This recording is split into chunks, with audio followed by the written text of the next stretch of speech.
The small sitting room was occupied by genuine smiling faces of several men, with an exception of a woman who pretended to be happy as she sat next to her husband. Her name was Ginika, and this was the fourth time she was receiving guests who were interested in seeking her second daughter's hand in marriage. The suitor, who had come with 3 of his kinsmen and his mother, were very elated. They had been served drinks and their gifts had been well received. Her husband, who was very happy, soon leaned over and whispered to his wife to go and summon their daughter so that the suitor and the people would feast their eyes upon her. Getting up without a word, Ginika disappeared into the room and returned a moment later, with her countenance showing how displeased she was, but the visitors did not notice. Very soon, a tall chubby lady with an ample bosom came into the sitting room smiling. When the suitor looked up and saw her, he smiled wave a bit, and when Okonkwo looked up and saw who had come into the sitting room, he gave his wife a confused look.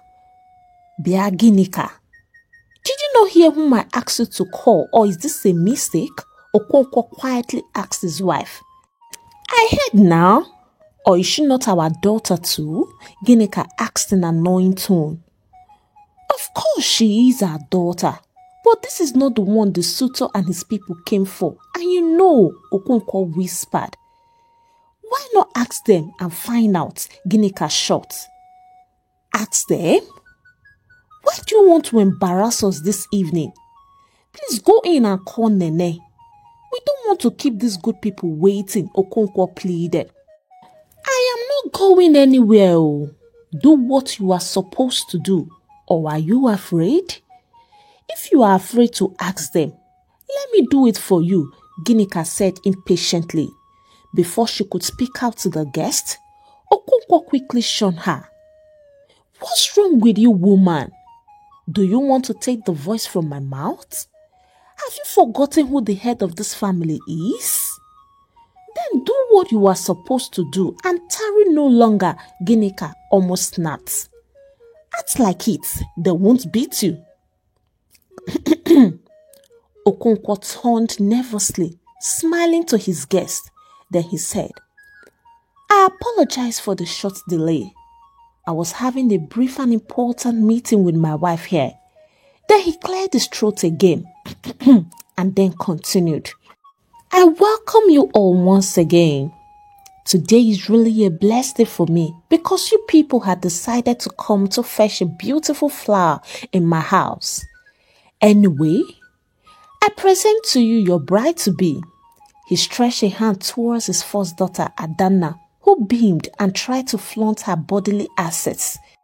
The visitors gave the suitor, who was more confounded, a confused look, and the young man shook his head to indicate to them that he also had no idea of what was going on. Then luckily, one of his uncles spoke on behalf of them all. Okonkwo, I think there is a little misunderstanding somewhere. Of course, this your daughter here is equally beautiful. If we had 2 sons, we would have taken the both of them. But our son here is only interested in one, and that's your youngest daughter, Nene. Where is she? Immediately the man pronounced the name. The happy looks on Adanna's face changed to that of disappointment, and she glanced at her mother for help or comfort, while Ginika scowled at the man. Okonkwo cleared his throat again. This was so awkward to him. Of course, he knew that Adanna was definitely not the one the suitor was interested in.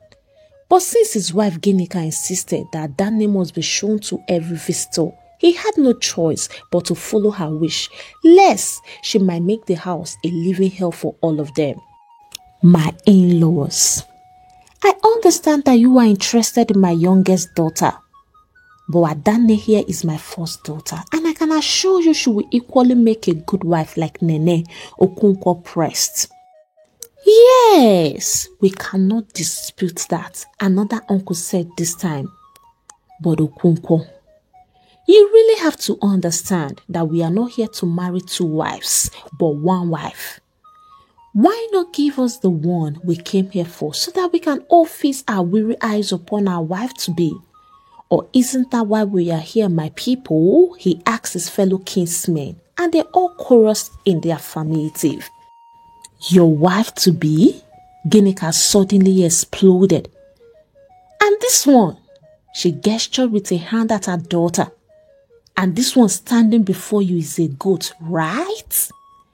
It is either you people are foolish or you don't have a good taste at all, she stated, and the guests gasped in shock, exchanging surprised looks amongst themselves.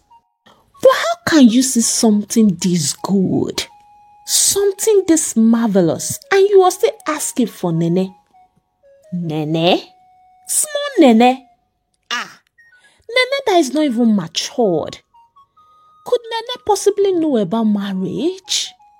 Why is she your object of interest despite the fact that she's still in school?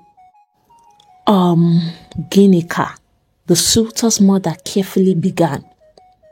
As a mother, I understand what you are doing. And I know that you are only looking out for your oldest daughter. But Nene, whom we have asked for her hand in marriage, is not a kid. If I'm correct, she's 23 years old and already in her final year in school. If you are concerned about her education, we can assure you that we are in no hurry. We will gladly wait for her to finish schooling before we proceed with the marriage preparation. Bia Uju, if you people like, wait from now till that kingdom come. Ginika slapped the back of her hand into the other palm on her lap. Let me tell you people now, straightforward. If you are not here to marry Adani, then forget it. Nene will remain under her father's roof. Why are you people so wicked? I mean, how can you come for a small girl when she has older sister who is 7 years older than her, still in her father's house? If you marry Nene now, what do you expect people to say about Adani? You want people to start ridiculing her, right? You want them to start calling her old cargo. If you people know what's good for you, better pack your stupid gifts and get out of this house, because Nene will never get married until Adane does.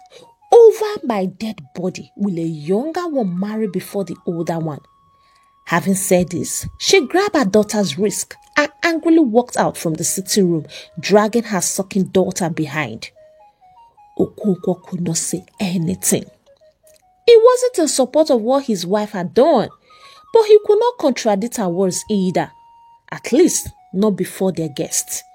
With his arms folded above his chest, his shoulders hunched and his head hanging down, he said nothing as his guests grumbled. As they rose to their feet, they made several remarks to show their displeasure at his wife's attitude, then took their gifts and left.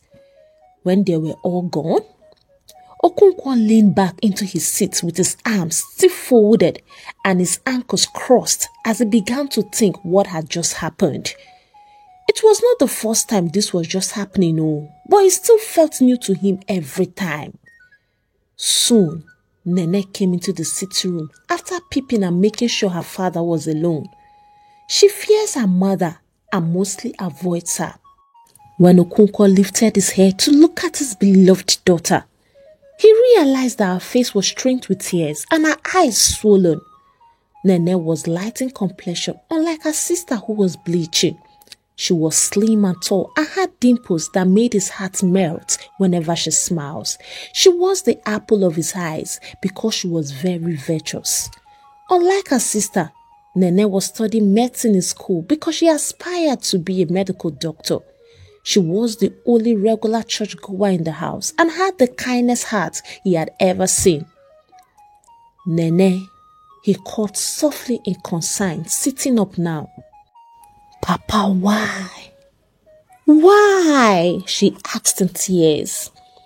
Why do you and Mama keep doing this to me? What have I done to deserve this? This is the 4th man I have brought home, and you people have succeeded in sending all of them away. Why don't you want my happiness? Sometimes I wonder if you two are really my biological parents because of the way you keep treating me. I wonder if Mama is really my mother. Oh yes, I am your mother, a familiar voice said behind, and Nene turned around in partial fear to see her mother walking into the sitting room with Adanne, who had an unfriendly look on her face, following from behind. I am your biological mother, Ginika slapped her chest. I am your one and only mother, and I carried you in my womb for 9 months. I breastfed you with my milk, and my blood runs in your vein. Then why are you doing this to me, Mama? Nene indignantly asked her mother after going to stand beside her father to avoid hot slap by her mother, who was fond of doing so anytime she talks back. Why do you keep chasing all the men who had come to ask for my hand in marriage? What have I done to you that made you hate me so much? Hate you? Ginika asked. I don't hate you, Nene. I am only an impartial and concerned mother who wants the best for each of our daughters. Mama, you call this showing concern? This is the 4th man, number 1, 2, 3, and number 4, that you are chasing away simply because of Adanne. Are you mad? Adanne interrupted, stepping forward. Am I the one you called by name? Oh, because men are now flocking after you, you think you cannot talk anyhow, right? Mama, warn this girl, oh. Warn her before I beat her up in this house. You will do no such thing. Okonkwo got up to defend his daughter. Bia, Adanne, are you not ashamed of yourself? Why would you connive with your mother to make your sister's life miserable?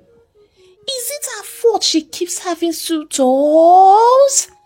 After all, 3 men have come here seeking for your hand in marriage. 3! Okonkwo held up 3 fingers. But what did you and your mother do? You embarrassed and sent them away because you felt they weren't good enough financially. Papa, so you expected me to marry those idiots, Adanne said, partially hiding behind her mother. Are those ones men? Men that are not properly educated. They can't speak good English. The worst, they don't even have cars, not to talk of houses. Why would you expect me to marry a man that is not even in my level?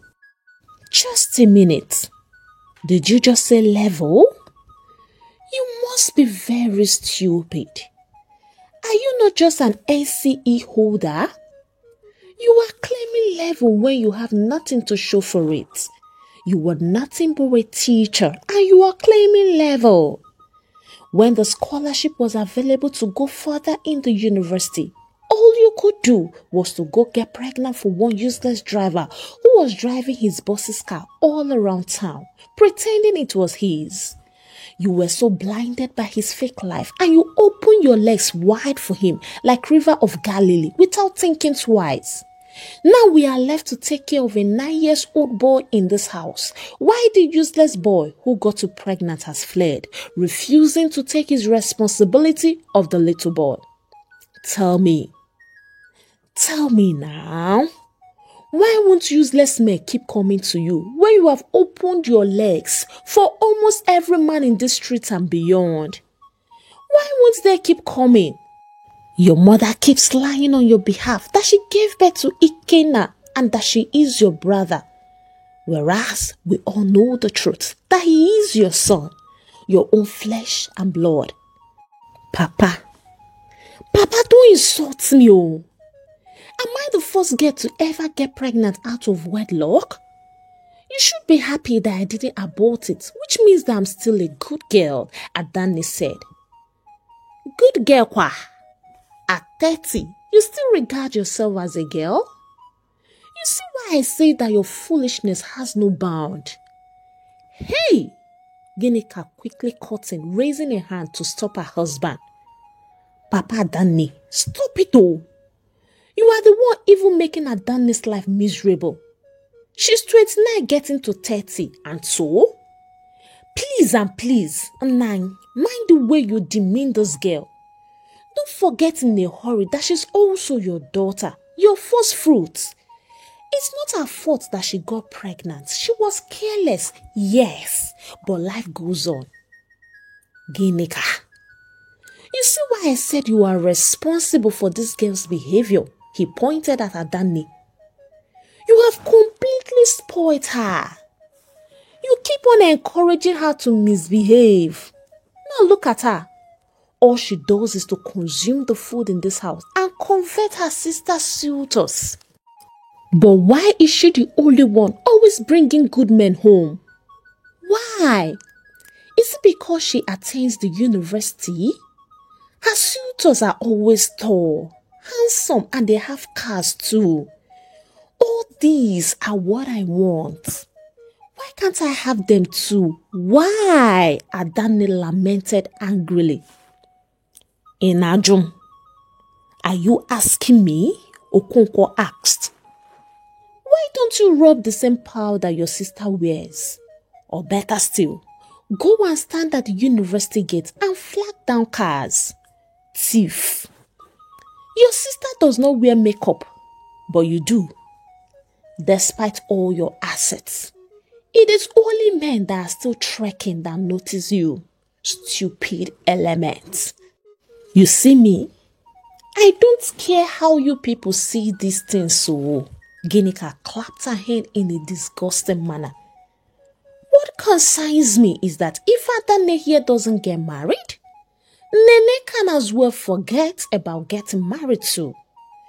During our days, we dare not bring any man to the house for marriage until our elder sisters get married. That's the tradition. And it shows that you do not only respect your elder sisters, but you also care about their happiness. But why should I be held responsible for my sister's inability to bring a good man home or attract one? Is my destiny tied to hers? Why must I be deprived my own happiness because of Sister Adanne? Why do I have to suffer with her? Nene asked, crying. Bia, if you really care about your sister's happiness, you would have brought home a suitor for her a long time ago, Ginika, her mother, replied. Mama, don't mind her. All she cares is about herself. How selfish, Adanne stated angrily, eyeing her sister. Ginika, you and your daughter should stop putting pressure on Nene. If Adanne cannot go and find her own husband, then let her stay at home and take care of her son. After all, when we grow old, we will still have someone to take care of us, Okonkwo stated. God forbid, Adanne quickly rebuked what her father had just said. Me grow old in this house? That's impossible. But Papa Adanne, have you asked your daughter why she's such in a hurry to get married? Ginika gestured with a hand at Nene. She's only 23. Who knows if she has started eating the forbidden fruit and can't wait to eat more of it? Ginika yelled. Mama, I have not tasted any forbidden fruit. Nene quickly defended herself. Adanne flinched her mouth at her sister in a skeptical and mocking manner.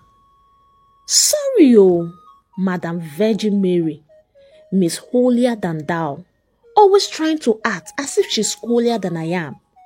Enya, mechiono dear. Will you shut up that mouth of yours? Okonkwo scolded. You should be ashamed of yourself that you couldn't set a good example for your sister. And let me warn you now. He shook a warning finger at Adanne. It has come to my notice that you have been frolicking with Olu, that shameless he-goat that sleeps with everything on skirts despite having a wife. Nanya, if you ever get pregnant again outside wedlock, don't bother coming back to this house, cha-cha, because I won't let you drag my name to the mud the second time. If you do not have any shame, I do. Keep doing what you know how to do best. Keep doing and sharing your talents. But be rest assured that you and your mother will surely bear the consequence of your immoral acts and injustice at the end. Kekini mezie. I am not complaining, no, Ginika nonchalantly said. After all, it's our smartness that brings food to this house. Or where do you think I get money to cook you good soups? If Nene will be so smart enough to join her sister, then trust me, we won't have to suffer anymore. Listen to me, you woman. Don't even go there. Since you have drawn one to yourself and corrupted her beyond redemption, leave the only good one to me, Okonkwo stated and then turned to Nene. My daughter, please don't let your mother and sister ruin your mood. What I know is that your mother cannot keep chasing all your visitors away. One day, just one day, God will bring the right man for you that will be willing to stay with you no matter what. Indeed. But not if Adanne is still in this house, Ginika chipped in. Nene, since you go to church often, why not just start praying that a good suitor should come to your sister because she's the only key to your marriage? Let me tell you, if she remains in your father's house, you could as well start preparing your mind to be a reverend sister, Ginika stated and walked away, while Adanne followed after putting her two hands under her eyes and sticking out her tongue at her younger sister. Due to the habit of her mother and sister always sending her suitors away, Nene gave up and didn't even bother going into relationship anymore. She decided that if she would, it will only be when her sister is married or engaged. She continued her education but led a single life by turning down all the men that approached her. Adanne, on the other hand, continued to gallivant without even accepting anyone. In the course of 2 years, 3 more men had come to ask for her hand in marriage, but she and her mother embarrassed and kicked them out because they were not well-to-do as they wanted, and Okonkwo could only fold his hands and shake his head in regret of his wife and daughter. His silence doesn't mean he doesn't know what next to do. He had a plan. One Saturday afternoon, while Adanne was busy applying her makeup in the living room and nastily chewing bubble gum, her mother came inside from outside where she had obviously gone to gossip and sat down. Chai Ada, Ginika began to praise her. There is no denying that you look much like me in my youthful days. Chai, Omalecha. This one you are adding more to this beauty. Do you have a date? Date kwa? Adanne asked, smiling. Mama, I am just going out to see my friends, so Dorcas claimed that one of her new magas want to take her out and she begged me and Chika to accompany her. Nothing else. All the same, my daughter, don't forget my own share, oh. Ginika leaned forward and tapped her daughter on the knee. You know that beef fish you bought for me the other day? And that long sausage with a lot of things inside? Shawarma, Adanne reminded her mother. Yes! Oh yeah, shawarma. Bring those 2 things for me and my God shall bless you abundantly. Mama, Adanne said, locking her makeup box. You too like food though. Why won't I like food? If only rich men around my age will come for me, don't you know how fresh I would have become by now? Ah, Mama, don't let Papa hear this, so be cozy. He won't know, Jare. Who will tell him? I heard that Oscar is back, oh. Which Oscar? Adanne asked her mother. Oscar now? The son of the minister who went abroad 6 years ago. I heard that he returned last week and he's still very much single. And so?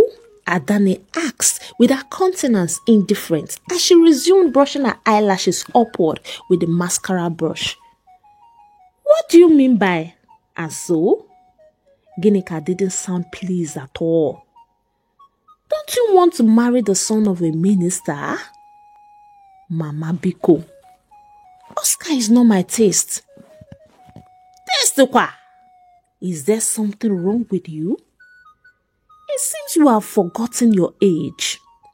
You are now 33 and you are still talking about taste. Do you want to die in your father's house? Ginika angrily asked. Mama, Oscar is not very tall and I like tall men.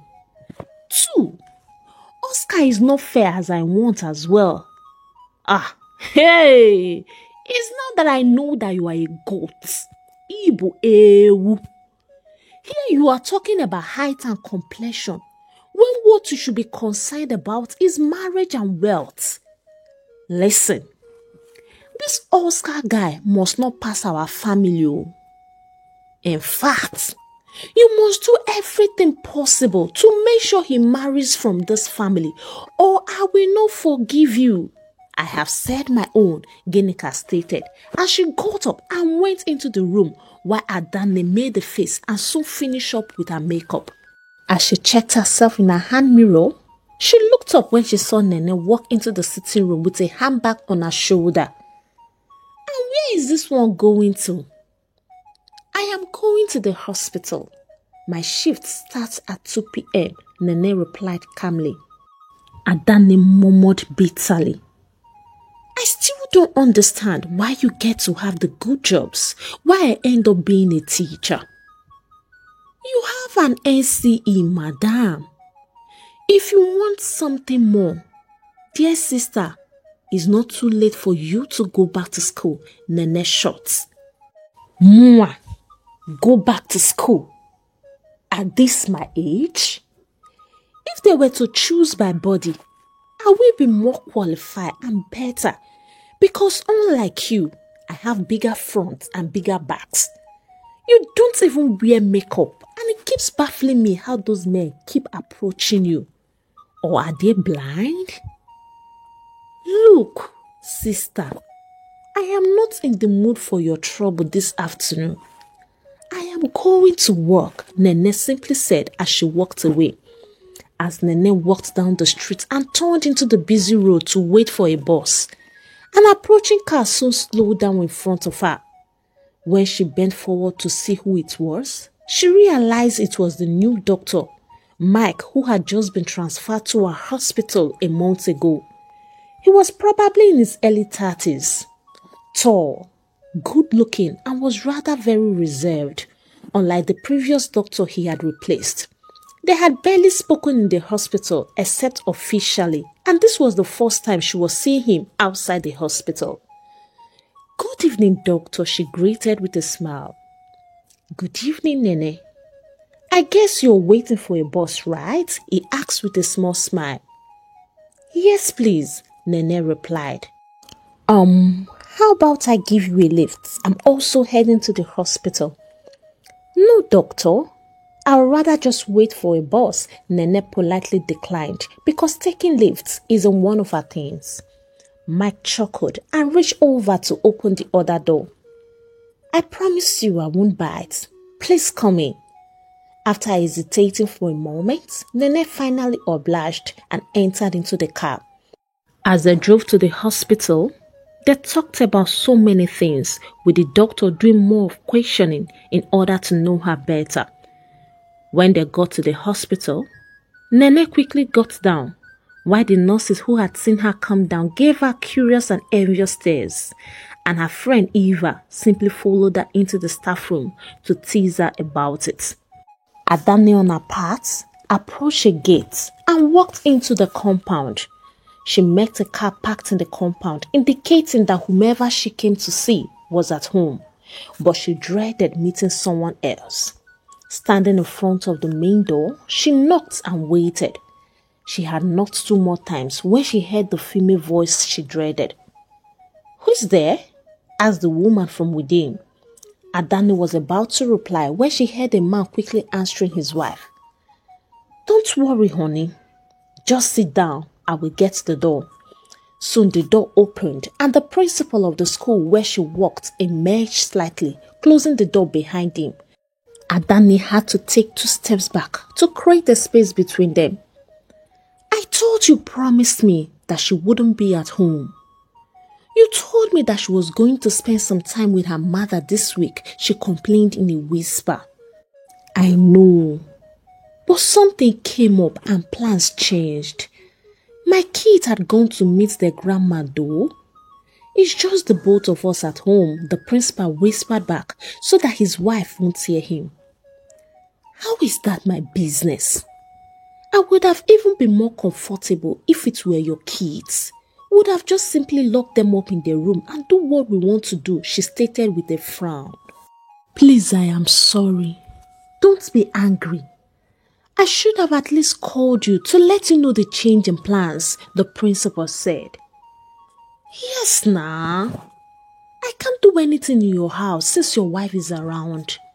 Let's go into a hotel or something, Adanne said with her arms folded. Okay, this is what we will do. I want you to come into the house as quiet as possible so that she won't know someone is around. Meaning? She will see me now. How do I explain my unusual visits? You don't have to. She won't see you because she's blind, the principal told her. Your wife is blind? Adanne asked in surprise. My dear, yes, so she had a complication with her eyesight 8 years ago, and now she had completely gone blind. I am still raising money to fly her abroad to have her eyes fixed, the principal replied. Instead of wasting millions to help her eyesight, why not use the money to marry a second wife who is not a liability like me, Adanne suggested. Abba, Adanne, you of all people should know that I cannot take a second wife. I am an elder in my church. How do you expect people to look at me? Oh, so it is now you remember that you are an elder, right? Yet you have been sleeping with me for the past 3 months. But my dear, you should understand. I am a man, and even though I am a deacon, it doesn't mean that I won't get tired of eating the same soup all the time. For instance, you do most of the things my wife cannot give to me. She claims it's against her Christian faith. But you are that Beke. You are one of a kind because you are a jack of all trades, and that's why you are my favorite teacher, he praised her, and she began to blush. I beg you, don't make my head sweat too much. You know that I'm only doing this so that in case a new slot comes up for teachers that need to be upgraded, so that you can quickly add my name. In fact, I want to be the vice principal if possible. I know, Ada. Don't worry. I promise you that I will do everything within my power to make sure that your name appears on the state government list. Trust me, he assured her. No problem. It's getting late. So what do we do now? She asked. Come in, please, and be very quiet. He opened the door and Adanne followed him. Immediately she walked into the living room. She saw his wife seated on the couch with walking stick leaned close to her. She had her head cocked towards the TV as she listened to a sermon program on the Christian channel. Honey, who was that? The woman asked. Oh, it was Joseph. He lied while he pointed in a direction, showing Adanne where to find the bedroom as she calmly made her way towards it. Joseph? What does he want? His wife asked again. He only came to deliver a message to me. Okay. Then she sniffed the air and said, I can perceive a feminine perfume. Is anyone in here with us? Not at all. I can't even perceive anything, he said as he fanned the air around her to dispel the scent. Let me turn the fan higher, he said, going to turn the fan to the highest number. Honey, I want to sign some documents inside the bedroom. I'll return to join you as soon as possible. All right, honey, his wife simply said, returning her attention to the Simon on the TV. As he edged towards the lobby leading to the bedroom, he quickly asked his wife, do you need anything? Water or juice? No, she shook her head. I will let you know when I need anything. Okay, the principal said excitedly, although trying to hide it. He quickly hurried to the bedroom where he met Adanne sitting on the foot of the bed, waiting. Okay, baby, get up. Let's do this thing fast. Are you sure she won't walk in on us while we're on it? Adanne skeptically asked. No. Besides, if she's coming, I will know. She feels her way around with her cane. Okay, my own is, I don't want to hear a word about this outside. I don't like wahala, the principal said to her. Trust me, as he unbuckled his belt. When they were done, Adanne had no iota of guilt or shame. As she quietly crossed the living room, his wife suddenly asked, Who is there? The startled Adanne froze until the principal came to rescue her by going to sit with his wife, taking her hand in his. Honey, I am the one. But I can perceive perfume smell again, the wife skeptically said, while he quickly gestured at Adanne to leave. It must be your nose. Dear, I can perceive something, but I can't perceive anything. He tried to assure her as Adanne sneaked out of the house, quietly turning to close the door gently. Okay. Go and take a shower. You smell funny, she told him as she scrunched up her nose. All right, honey, if you insist, I will do just that, he said with a satisfied smile. After Adanne had left the principal's house, she decided to check on Oscar, whom her mother had told her about. But as she neared the gate of the house, she stopped when she saw the gatesman pushing the gate open. And then a nice-looking car slowly drove out and turned towards her direction, quickly flagging down the car and grinding from ear to ear. Adanne waited as the window of the back seat shut down. Hello, young lady, a well-dressed man in sunglasses said to her, and immediately she knew it was Oscar. Hi, she greeted with a fake smile. How can I be of help to you, young lady? He asked. Oscar, it's me. You who? He asked with a puzzled frown. Adanne now. I used to work as a clerk in one of your father's hotels 8 years ago. Oh, Adanne, he said now in recognition. Wow, you have grown bigger than the last time I saw you, and beautiful too, he complimented. Wow. So what are you doing here? He asked. I was just passing by to visit a friend at the end of the street. So I decided to check up on you since the news is all over that you came back from Canada. Oh, I am sorry, but this is really bad timing. I would have entertained you. I am actually on my way out to hang out with some friends. Maybe we can do this some other time. But let me give you a little something. He fetched some money in his pocket, which he gave her through the window. Adanne happily collected the money and squeezed it into her handbag. Thank you, Oscar. God will bless you abundantly and give you a good wife like me.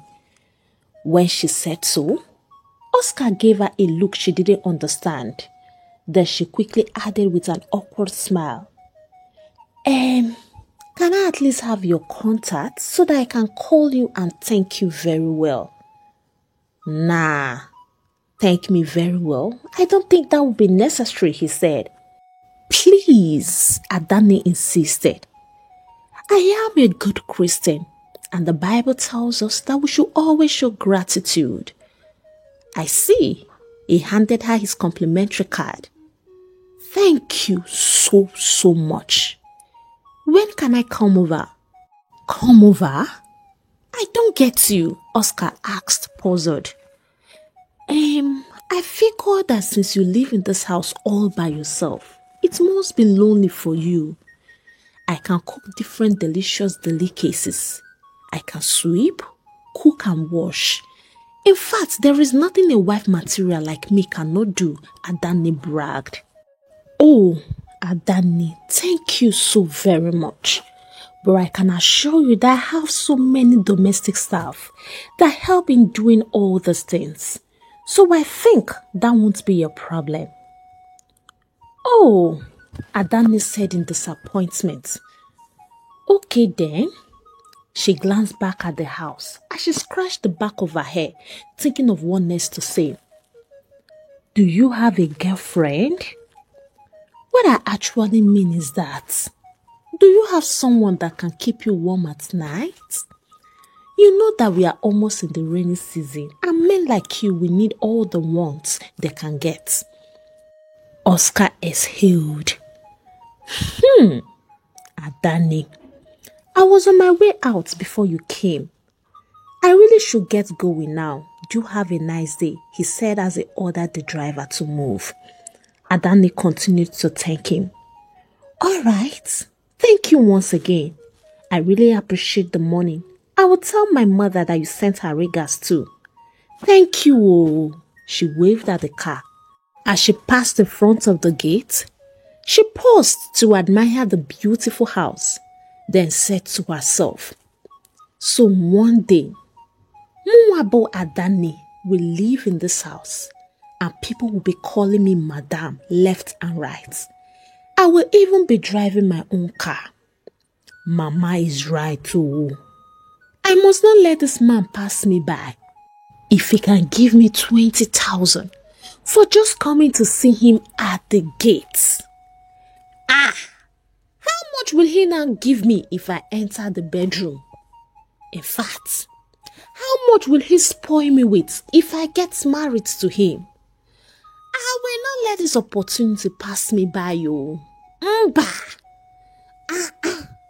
I will prove to Papa, who thinks that because I have given birth to Ikenna out of wedlock, that no decent man will want me. I will prove to him that I've arrived. Ngwa, check him now. Adani wet Oscar. This must become a reality, she said in determination as she walked down the streets, still admiring the house. Hey, African Tales by Karma Tribe, how are you all doing? For me, I am super excited to start up another series. And trust me, this particular one is loaded. There are a lot of lessons for everyone to take home, so please go nowhere. If you have not liked the story, what are you waiting for? Kindly like and share out to your loved ones. If you have not subscribed, why not punch the subscription button and join the Karma Tribe? If you love what I'm doing on this channel and you are led to support me, kindly use the link on my bio or the link on the description of this video to buy me coffee. You can as well buy me your super thanks. Till I bring the next episode of the series your way, it is a goodbye from here, and God bless you.